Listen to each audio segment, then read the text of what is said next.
Bueno, el hospital donde nosotros laboramos es un hospital de segundo nivel y eventualmente por el momento no tenemos patología de columna, pero en todo caso es un hospital centinela de recepción de casos COVID. Entonces, dentro de las interconsultas que recibimos, esto fue hace aproximadamente 3 semanas, nos interconsulta el servicio de neurología por un cuadro justamente de una sintomatología en un paciente con dolor cervical. El paciente estaba ingresado en el hospital por un cuadro de un proceso neumónico asociado en este caso a SARS-CoV-2, el COVID como tal. Masculino de 56 años, ya con antecedentes de diabetes, hipertensión arterial, una insuficiencia renal crónica y en estadio 5, con hemodiálisis trisemanal. En este caso, los antecedentes quirúrgicos tenía ya la colocación de una fístula a nivel del femoral del lado derecho. Los medicamentos que ingieres, los sartán, amlodipina, carvedilol, una diálisis trisemanal con inyección de eritropoyetina cada vez que se realiza la diálisis.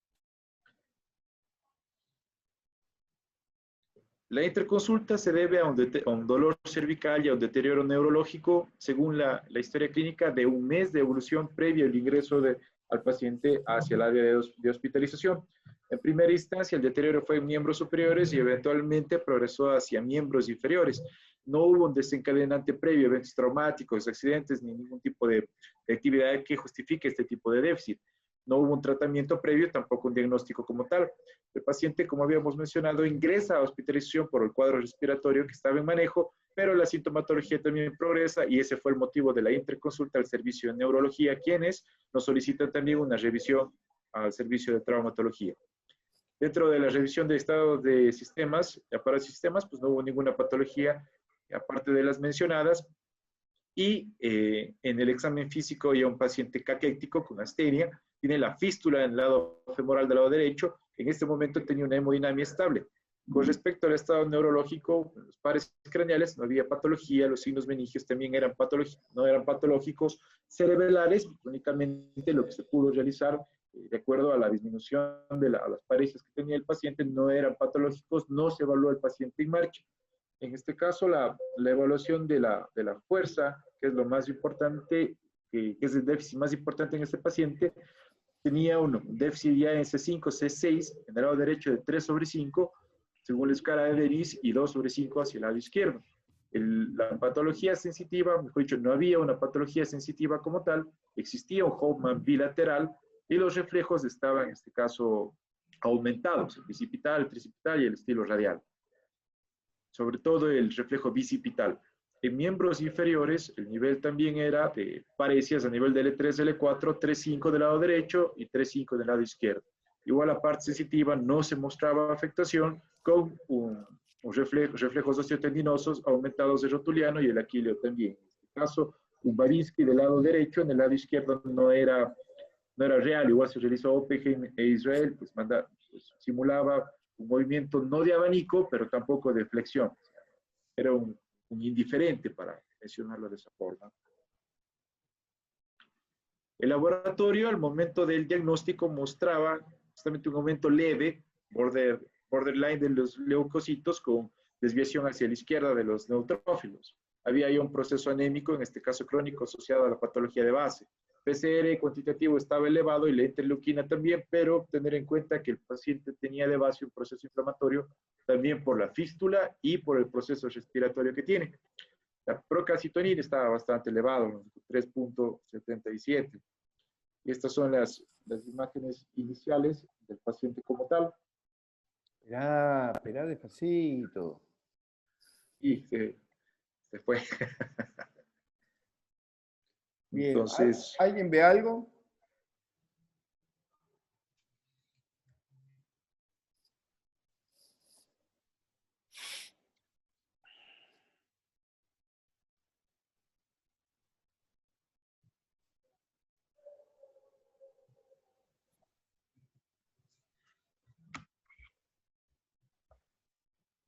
Bueno, a mí me llama la atención el espacio 5-6.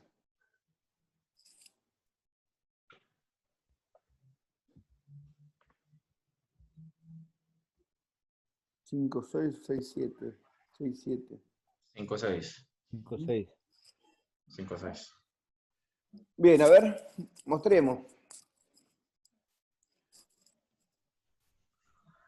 Este es el corte tomográfico también, justamente lo que ustedes mencionaban en el espacio C5, C6. Se ven zonas líticas en los cuerpos vertebrales, borde anterior, que están generando pues, un acuñamiento y zonas inflamatorias con esclerosis y formación de osteofitos. Es que la patología, aparte del lisis, es una patología inveterada, patología de un mes de evolución. Y hacia los cortes de resonancia nuclear magnética podemos ver en T1 los dos cortes con STIR en el lado derecho. Se puede ver que hay una zona de lisis con hipercaptación entre C5 y C6 que se extiende no solo en la parte anterior, sino también en la parte posterior. Esto ya es en T1 y hacia el lado derecho también en T2, donde se puede ver también la extensión del proceso inflamatorio hacia el borde anterior del ligamento longitudinal anterior y posterior también, con compromiso de C7 y edema a nivel del cuerpo vertebral y también hacia la zona ligamentaria, el complejo ligamentario posterior.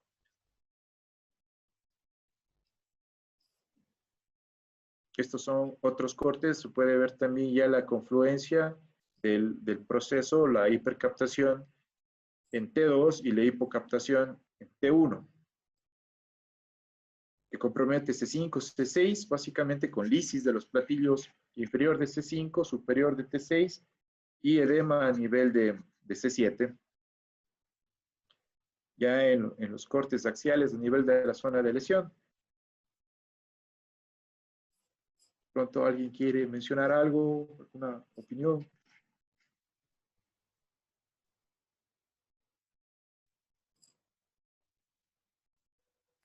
Creo que todos están pensando en un proceso infeccioso, ¿no?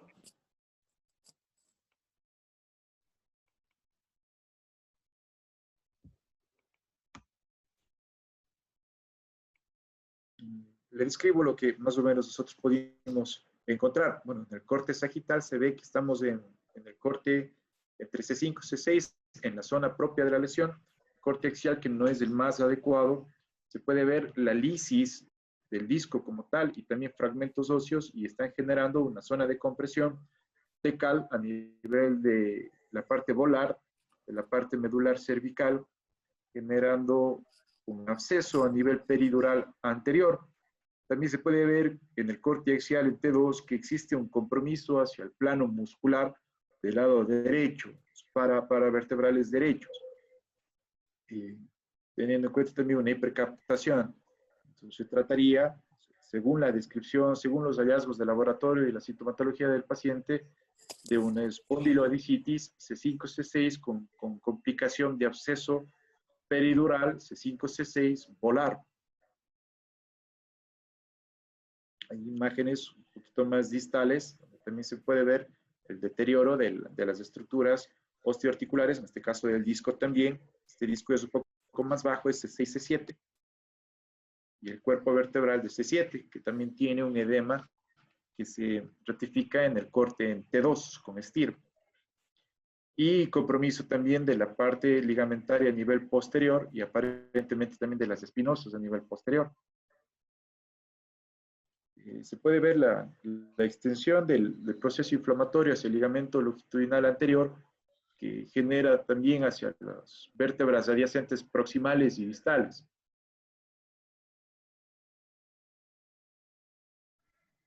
Los cortes coronales asociados también, donde se puede ver entre C5 y C6 también el proceso de hipercaptación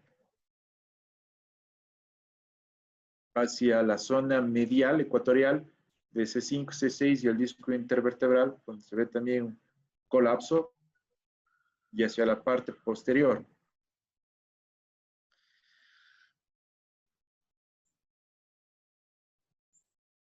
Este es el caso. Está muy bueno. Esta sería una, si es una espondilodicitis, tiene compromiso, tiene destrucción vertebral, compromiso de los tejidos blandos, absceso, inestabilidad y aparte de eso tiene un cuadro de una mielopatía, ¿cierto, Rommel? Sería entonces, Sí. sería una espondilodicitis según la clasificación de Enrico Pola, una C4, ¿cierto? Sería una, sí, sería una C4 que es la que cumple todas que tiene todas las características.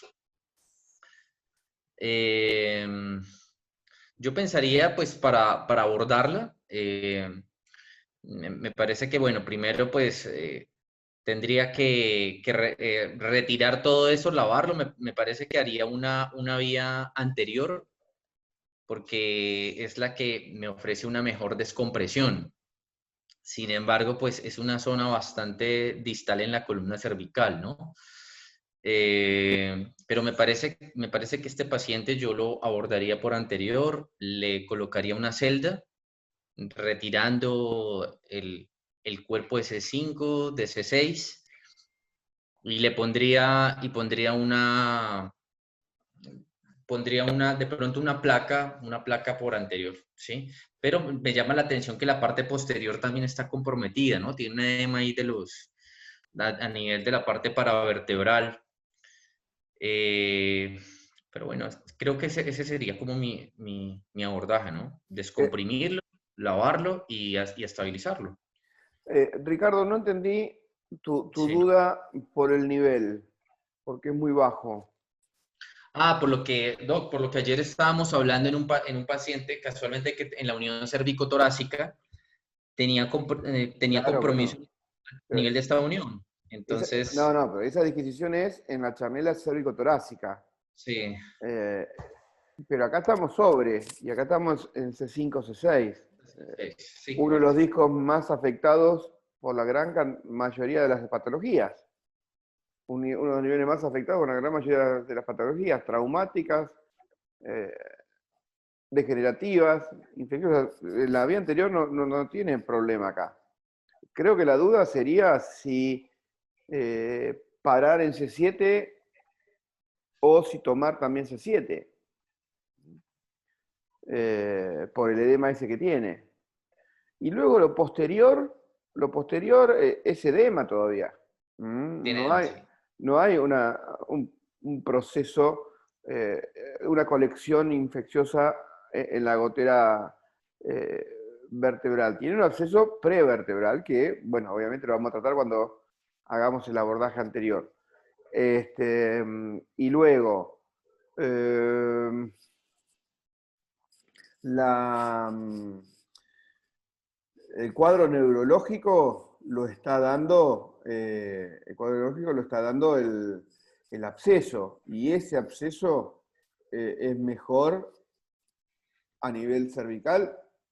Dijo Juan que es anterior. Los abscesos epidurales más frecuentes son anteriores o anterolaterales en un 70-75% más o menos. Entonces, acá tenemos que ir por delante. Y le vamos a dar una buena liberación a la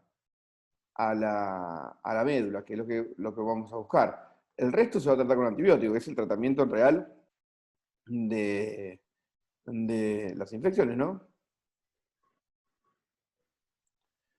Luego, el tema de la clasificación. Vieron que a mí no me gusta mucho la clasificación de Pola. No es tan específica. Sabemos que es un tipo C porque tiene el absceso, que es el único que tiene absceso. Pero la 4 habla de inestabilidad. Y acá no tenemos traslación. Y acá no tenemos, obviamente no hay motilidad, no hay dinámica para decirlo. Entonces, la diferencia entre la 3 y la 4 es que la 3 no tiene inestabilidad. En definitiva, las dos son de tratamiento quirúrgico por el cuadro neurológico, ¿verdad? Eso es algo a tener en cuenta, no sé. Si uno no tuviese el cuadro neurológico, o sea, no tuviese el absceso epidural, no tuviese el cuadro neurológico, esa espondilocitis o esa osteomielitis, la puede tratar de forma no quirúrgica y con una inmovilización para evitar el colapso. Acá nos obliga a operar el cuadro neurológico. El absceso, vean ese corte axial, el absceso está comprimiendo la médula, no solo la está empujando. ¿No? Y en una columna ya degenerativa, fíjense en el sagital cómo están las compresiones esas dentales del ligamento amarillo. De atrás hacia adelante está disminuyendo el diámetro, pero o sea, en una patología en una columna degenerativa tenemos ese acceso que es grande, así que hay que ir a tratarlo. La discusión si es una C3 o una C4 no me cambia, porque en la vía de abordaje voy a ir por los dos por vía anterior, pero me parece demasiado inespecífica, porque Paul habla si hay o no hay destrucción ósea. Hay destrucción ósea. Si hay o no hay absceso. Hay absceso. Entonces, eso ya lo define como una C. Luego, todas en la C tienen, en teoría, déficit neurológico. Y lo que me cambia es si tiene o no tiene inestabilidad. Y ahí el plano sagital está conservado. No tenemos el SINS, Paul no asocia el SINS como para decir, bueno, es potencialmente inestable. Así que, pero es una discusión académica nada más, no es para tampoco rasgarnos las vestiduras y ir a duelo porque a ver si eso ha sido 1-4. Pero bueno, guardalo para el trabajo, Juan. Lo que me llama la atención, doctor, es justamente el compromiso de la parte posterior. O sea, eso per se la lisis ya genera inestabilidad como para el abordaje anterior, pero un abordaje anterior sin estabilización posterior podría fracasar. En este caso, ¿cómo estabilizaríamos de forma profiláctica para hacer un retiro del material que se encuentra dañado en caso de decisión de cirugía para descompresión? Yo creo que hay que operarlo, ¿eh? El cuadro neurológico nos obliga a operar. Haga una paraparesia que no es. Confiamos en tu examen y había un miembro inferior, el izquierdo creo que era, que tenía un punto más que el derecho. Y los dos superiores, claro, los dos superiores estaban iguales, en 3 en 5, si no me equivoco. Igual que el miembro inferior derecho. Entonces, tenemos que operarlo. La única discusión en la cirugía que yo haría era si hacer 5 o 6 o si incluir también 7 por el edema que tiene. Creo que va a depender de la calidad del hueso que tengamos ahí. Porque parar con una jaula, la corpectomía que voy a tener que hacer es de 5 y de 6, porque obviamente uno con una tomografía se ubica mejor, pero ahí parece que C6 está todo comprometido. O me queda menos de un tercio. Mostrame el sagital solo, por favor. Ahí. Sí. Si nos fijamos, está bien que la imagen del centro está estirada, no es verdadera. Pero el estir, el absceso, la parte de osteomielitis, afecta más del 50% del cuerpo, así que de los dos cuerpos, así que no es una estructura ósea que me vaya a soportar colocar una fijación. Entonces voy a tener que hacer una corpectomía completa C5, completa C6, disectomía 4, 5, 5, 6 ya no está, 6, 7 y poner un mesh.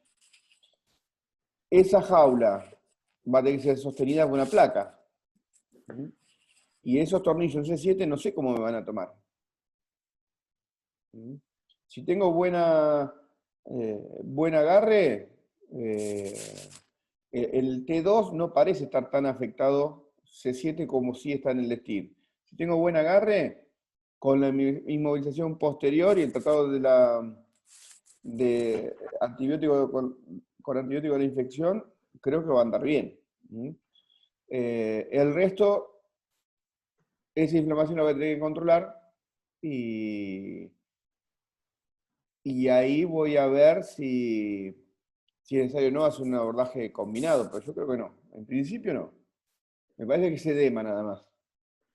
Como es el edema que tiene en todo lo prevertebral, ¿no?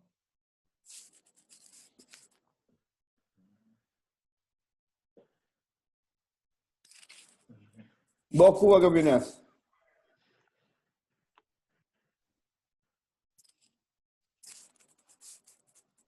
Lo mismo, lo que dijiste, Pedro, acá no hay una vía anterior. Lo que dijo Ricardo, no sé, está encima del esternón.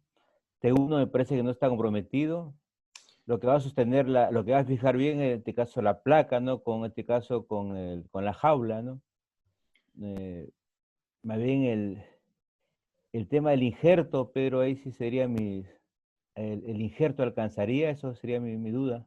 Y tengo que sacar de cresta. Cresta, ¿no? Sí, O, o pensar en usar un peroné. claro. Eh, sería para discutir un poco más, pero habría gente que evaluaría usar un peroné vascularizado para que se defienda mejor. Pero me hiciste acordar justo, Cuba, gracias. Fíjate, Ricardo, en la radiografía del medio y la imagen del medio, por más que está estirada, el manubrio esternal está a la altura del cuerpo de T3. O sea, por vía anterior podría hasta Bajar más incluso. bajar más todavía. Claro. Me puede llegar a ser dificultoso poner quizás un tornillo en T3, pero hacer una toma en T2 sin ningún problema. Así que el nivel para la vía anterior no me preocupa. No me preocupa. Bueno, muy bien. Lindo caso, Juan. Lástima que lo tengas que derivar por cuestiones de la institución. Con respecto al seguimiento ya para el 19, lo que hizo el cirujano que lo recibe es darse un drenaje y limpieza por vía anterior, pero no coloca nada. Lo que deja en el paciente es únicamente drenaje. Que hacen, complementan más exámenes para ver si es que aparte de la inmunodepresión que tiene asociada por las patologías, está asociado a algo más. Y dentro del cultivo, pues se cumple la estadística con el hallazgo de Staphylococcus aureus, que es el que está presente en el 60% de los casos. Romel, Actualmente, discúlpame. ¿Hizo una limpieza del disco, del absceso prevertebral o del absceso epidural? Obviamente el absceso epidural me lleva los anteriores, ¿no? Pero ¿hasta qué profundo llegó? de lo que describe el protocolo, porque no me basé más en la descripción que se hace en el sistema que tenemos, lo que hace es un abordaje anterior, llega a la parte anterior, hace un debridado y una limpieza de la anterior.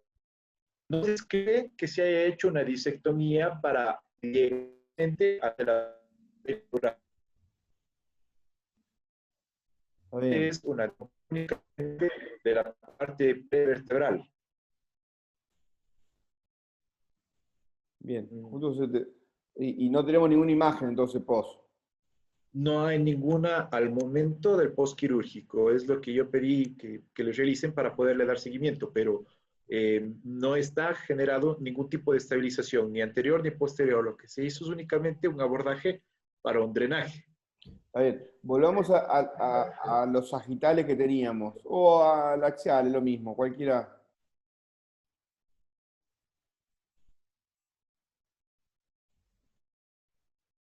Ahí, vamos a suponer. Para ir a limpiar el absceso epidural, espinal piógeno, que está anterior, me tengo que llevar, como decía, el absceso prevertebral, tengo que limpiar el disco y recién ahí ingresar a hacer el drenaje del absceso epidural. Si fuese una discitis pura, si fuese una discitis y esa discitis se me complica con el absceso epidural, que es lo que voy a operar, podríamos solamente hacer un debridamiento, una disectomía y limpieza, ¿sí? ¿Se entiende? Pero acá ya la misma infección me alteró bastante en lo mecánico del cuerpo de C5, parte de C6. Entonces, he dejado un gap muy grande, que ahí sí tiene importancia el compromiso posterior que tiene. Porque, salvo que lo inmovilice, ¿con qué lo inmovilizaron? Según la descripción de la historia, está con Filadelfia. Si lo hubiésemos inmovilizado con un alogués, uno puede quedarse un poco más tranquilo y que no se me va a deformar en cifosis, ¿sí?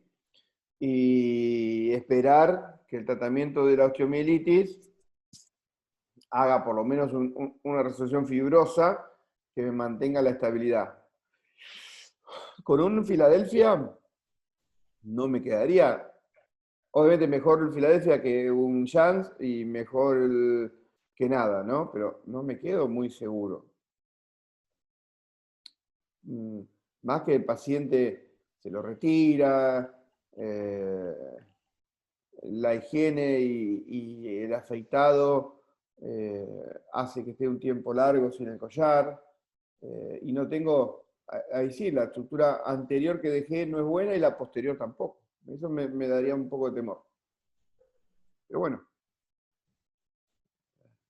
hay que ver la evolución. Sí, ¿tuvieron en cuenta, Rommel, que el paciente tenía COVID para tomar alguna decisión? ¿Lo establecieron la causa de la infección asociada a la neumonía por los antecedentes? ¿Eso lo interpretaron?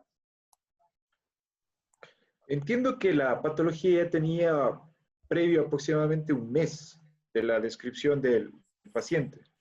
Entonces, parece que ya fue preexistente a la inmunodepresión que tenía, diabético, hipertenso, insuficiente renal. Entiendo que probablemente ya había esto previo a la infección por COVID. Ahora, la infección por COVID a todo proceso quirúrgico aumenta un 50% la morbimortalidad. Entonces, Está bien. en realidad hay que ver cómo va la evolución. No, está bien lo que tú dices. El tema que la cirugía en pacientes con COVID aumenta la mortalidad del 50%. Pero si voy a correr el riesgo de un aumento de mortalidad del 50%, voy a hacer una cirugía completa. No es que porque si mayor aumento voy a hacer algo incompleto. Pero bueno, veremos. Sí, Ojalá puedas conseguir las imágenes post, a ver cómo anda y que me muestre que estoy equivocado. Por el bien del paciente. En la solicitud de derivación que hicimos, justamente sí pudimos nosotros hacer una recomendación de descompresión con estabilización anterior. Esa fue la recomendación que nosotros hicimos justamente para poder realizar la derivación. Pero el criterio del médico que lo recibió. Obvio. No, está bien. Nos complica un poco. Uno... En todo caso, le vamos a dar seguimiento. Bien. Bueno, gente,